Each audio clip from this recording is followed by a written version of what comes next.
Bapak, Ibu, saudara-saudari, anak-anak, adik-adik, sahabat kenalan yang terkasih, kembali bersama dengan saya Hari Leong. Kita akan merenungkan bacaan Injil pada hari ini, Sabtu 10 April 2021. Bacaan Injil diambil dari Markus bab 16 ayat 9 sampai dengan 15. Dikisahkan dari dalam bacaan Injil begini. Setelah Yesus bangkit dari antara orang mati, pagi-pagi pada hari pertama minggu itu, ia mula-mula menampakkan dirinya kepada Maria Magdalena. Daripadanya Yesus pernah mengusir 7 setan. Lalu Maria Magdalena pergi memberitahukannya kepada mereka yang selalu mengiringi Yesus.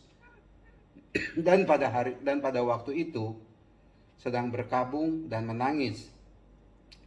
Tetapi karena mereka mendengar bahwa Yesus hidup dan telah dilihat olehnya, mereka tidak percaya.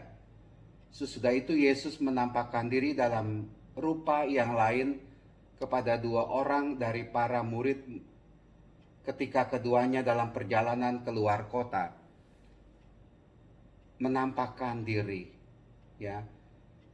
Yesus menampakkan diri kepada Maria Magdalena, kepada 2 murid dalam perjalanan ke Emmaus, dan Yesus juga menampakkan diri kemudian beberapa kali. Apa maksud dari penampakan Yesus ini? Jelas Tuhan Yesus mau mengatakan, saya mati dan sekaligus juga saya dibangkitkan. Dengan penampakan Yesus ini mau menyatakan bahwa Yesus yang sudah mati di kayu salib itu adalah Yesus yang benar-benar dibangkitkan oleh Allah Bapa. Dan Allah Bapa berpihak kepadanya. Yesus menampakkan diri kepada para murid itu melambangkan, mengatakan Tuhan berkuasa atas kematian. Kematian bukanlah titik akhir dari perjalanan hidup Yesus, tapi ada kebangkitan, dan kebangkitan itu dinyatakan, diperlihatkan dengan penampakan. Yesus benar-benar bangkit dari mati, dan Allah Bapa berpihak kepada Yesus dengan membangkitkan Yesus, dan Yesus itu menampakkan diri. Dengan menampakkan diri kepada para murid, awalnya mereka itu kurang atau tidak percaya. Tetapi akhirnya Tuhan Yesus menampakkan diri kepada ke-11 muridnya itu. Dan Tuhan Yesus Tuhan Yesus mencela mereka. Mencela ketidakpercayaan dan kedegilan hati mereka. Karena mereka tidak percaya bahwa Yesus itu bangkit. Bapak, Ibu, saudara-saudari terkasih, mari kita dalam hidup ini percaya kepada Tuhan Yesus. Bahwa Tuhan Yesus itu adalah Tuhan yang mati di kayu salib untuk kita, dibangkitkan oleh Allah Bapa, dan kisah kebangkitan itu dinyatakan dengan penampakan yang diwartakan, disampaikan oleh Tuhan Yesus kepada para murid, orang-orang pada saat itu. Udah, kita tidak usah meragukan lagi bahwa Yesus itu sungguh-sungguh bangkit, sungguh-sungguh mengalami kematian, sungguh-sungguh hidup dalam kerajaan surga. Ini tidak bisa kita tolak lagi. Nah, Bapak, Ibu, saudara-saudari terkasih, lalu Tuhan Yesus mengatakan demikian di akhir bacaan Injil. Lalu Yesus berkata kepada mereka, pergilah ke seluruh dunia, beritakanlah Injil kepada segala makhluk. Beritakanlah Injil. Memberitakan Injil, saya pikir di satu pihak benar itu, dengan mewartakan kabar sukacita Allah, benar itu.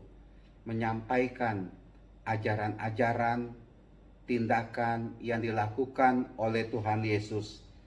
Tetapi menurut saya juga yang dimaksud dengan memberitakan Injil adalah memberitakan Yesus. Mari dalam kehidupan kita pun bisa menampilkan wajah Kristus yang bangkit dalam hidup ini. Kristus yang bangkit dan menampakkan diri 2000 tahun yang lalu, mari wajah Kristus itu pun kita tampakkan dalam hidup kita kepada sesama kita. Kalau kita sungguh merayakan Paskah, kebangkitan Tuhan Yesus, maka marilah kita juga menampilkan wajah Yesus yang menampakkan dirinya. Jadi kita ini mari menampilkan wajah Kristus kepada orang lain. Kristus yang bangkit itu kita nyatakan dalam kehidupan kita, lewat perkataan, lewat perbuatan, lewat tindakan kita. Dan itulah dia, tanda bahwa kita ini menjadi pengikut Kristus. Jangan sampai perayaan Paskah, kisah penampakan itu adanya di dalam Injil saja, dan ini sudah lewat. Tapi itulah dia, tampakkanlah wajah Kristus dalam hidup kita dengan kasih, perbuatan benar, perbuatan baik. Tampakkanlah wajah Kristus yang sudah kita sambut dalam Ekaristi Kudus ini, di mana dalam diri kita bersemayam Tuhan Yesus, dan biarlah kedamaian wajah Kristus, kasih wajah Kristus, cinta Kristus itu kita nyatakan dalam hidup kita. Itu saya pikir yang mestinya kita lakukan kalau kita memberitakan Injil ke seluruh dunia.